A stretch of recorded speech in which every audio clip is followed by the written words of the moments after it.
चीज का हल निकाल, देखिए हर मसले का हल निकल जाता है जी जी, लेकिन जब मसला क्रिएट किया जाता है तो उसके साथ लोगों के दिमागों के अंदर बहुत सारी अजीब चीजें पैदा होती हैं, उनसे अवॉइड करना चाहिए।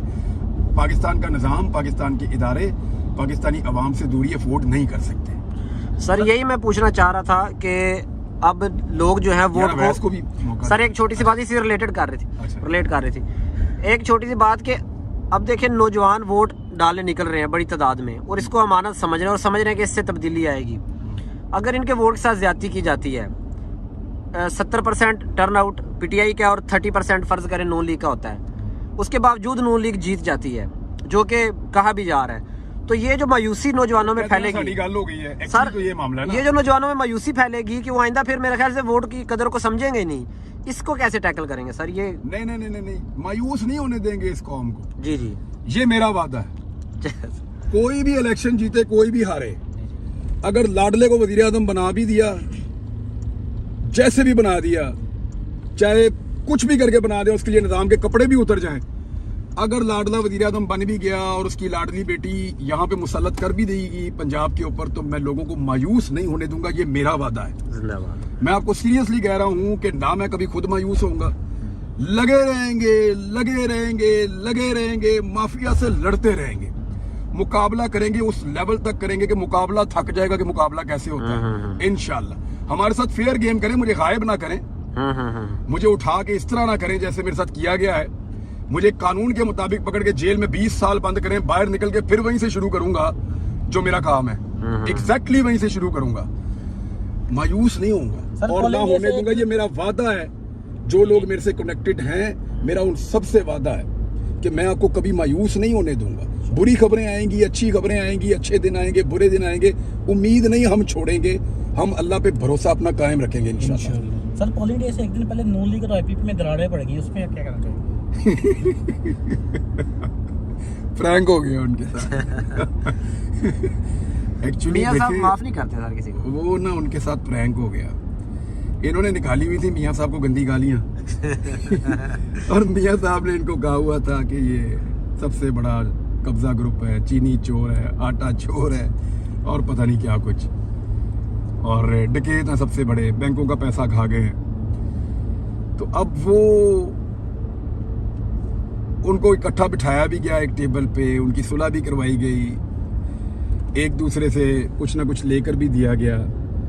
इस किस्म के जो इत्तेहाद होते हैं ना, जो बनाए जाते हैं, वो चलते नहीं हैं, और अगर बन जाएं और चलाने की कोशिश की जाए तो वो काम नहीं करते।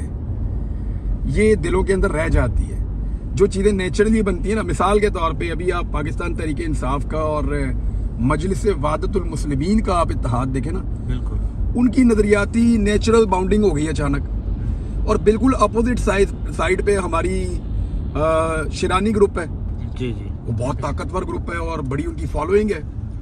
वो किस तरह आके जुड़ गए? एक्चुअली जहाँ पे नजरियात मिले, सोच मिले, नजरियात और सोच की बुनियाद पे बनने वाला इत्तेहाद वो हमेशा काम करता है, याद रखिएगा।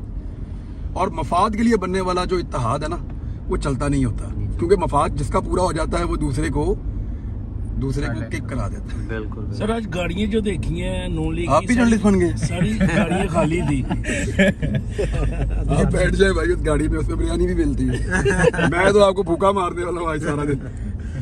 ये देखो मेरा वोट, माशाल्लाह, मुझे फख्र है, मैंने अपने मुल्क के लिए वोट डाला।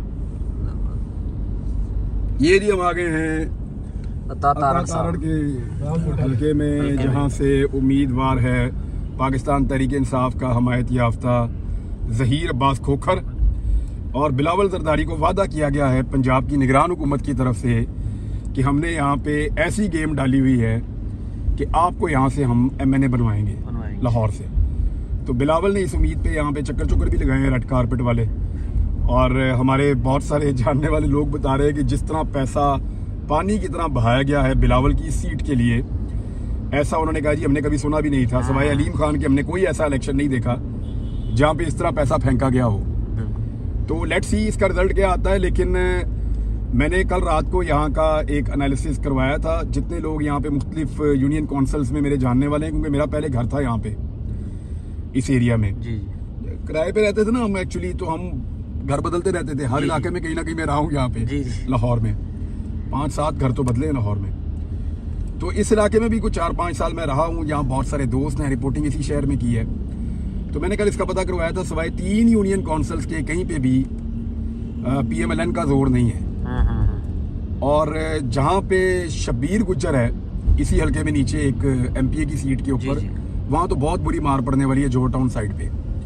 ये जोहर टाउन, वाबडा टाउन साइड, और ये इसके साथ जो आपका टाउनशिप है, ये जो आपका फैसल टाउन का एरिया है, या इसका जो एरिया मॉडल टाउन का लगता है, जिसको आप ये धल्ले का एरिया कहते हैं, यहाँ बहुत ज़्यादा वोट है। यहाँ पे ग्रीन टाउन का इलाका है, यहाँ कुछ मार पड़ेगी इन्हें। लेकिन दूसरी जानिब ये जो पिंडी स्टाफ का इलाका है, या इसके आसपास के 2-3 यूनियन काउंसिल्स हैं, यहाँ पे PMLN का थोड़ा सा जो है वो मुकाबला है। वो मुझे बताया उन्होंने कि जी आप यहाँ पे भी ये समझ लें कि सख्त मुकाबला है, PTI के साथ ही है। बिलावल का मैंने पूछा हर जगह से, तो उन्होंने कहा जी जो यहाँ पे क्रिश्चियन कम्युनिटी का वोट है उसको उन्होंने कुछ हद तक मैनेज किया है। थोड़ा सा जो तारुल कादरी साहब का वोट है वो उन्होंने ज़ाती रिक्वेस्ट के ऊपर कुछ मैनेज किया है। तारुल कादरी साहब की जमात ने PTI को सपोर्ट किया पूरे पाकिस्तान में, जहाँ पे वो पूरे पाकिस्तान में तो वो है नहीं ज़्यादा, तो जिस हल्के में वो हैं वहाँ उन्होंने पीपल्स पार्टी को सपोर्ट किया। तो तारुल कादरी साहब भी ना अजीब ही फैसला कर देते हैं, समझ नहीं आती। वो दूसरा ये है कि वो अल्लाह ताला ने उनको इख्तियार दिया है अपनी पार्टी के ऊपर, और उनकी पार्टी ऐसी है कि वो आंखें बंद करके जो वो कहते हैं वो कर भी देते हैं। तो यहाँ पे तारुल कादरी साहब का होगा मेरे ख्याल में कोई 8-10 हज़ार वोटर तो पक्का है, या इससे ज़्यादा भी हो सकता है।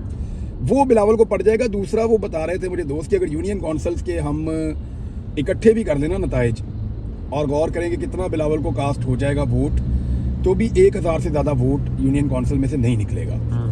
ये मुझे यहाँ के उन लोगों ने बताया जहाँ से बिलावल, और कुछ क्रिश्चियन वोट इन्होंने मैनेज कर लिया है, वो भी इनको हज़ारों की तादाद में पड़ जाएगा। बिलावल एक अच्छा इलेक्शन लड़ेंगे मेरे ख्याल में।